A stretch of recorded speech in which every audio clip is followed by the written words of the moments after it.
108 ശിവാലയങ്ങളിലെ മൂന്നാമത്തെ ക്ഷേത്രം രവീശ്വരപുര ക്ഷേത്രം.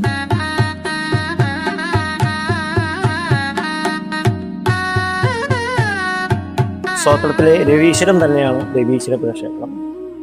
കൊടുങ്ങല്ലൂരിൽ സ്ഥിതി ചെയ്യുന്ന ഈ ക്ഷേത്രം ബ്രാഹ്മണാധിപത്യ കാലത്ത് വലിയ സമ്പന്നമായ ക്ഷേത്രമായി കരുതപ്പെടുന്നു. അവരുടെ തിരോധാനത്തോടുകൂടി തകർന്ന് തരിപ്പണമായി.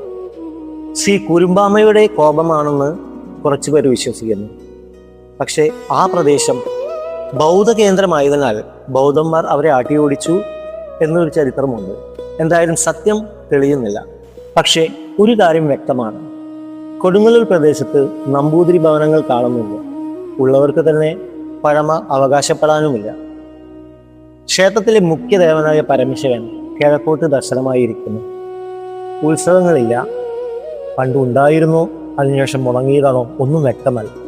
2 പൂജകളുണ്ട്, ഉച്ചപൂജയും അത്താഴപൂജയും. പരശുരാമൻ പ്രതിഷ്ഠിച്ച 108 ശിവാലയങ്ങളിലെ രവീശ്വരപുര ക്ഷേത്രം പഴമയുടെ ഒരു വലിയ ഉദാഹരണമായി നിലകൊള്ളുന്നു.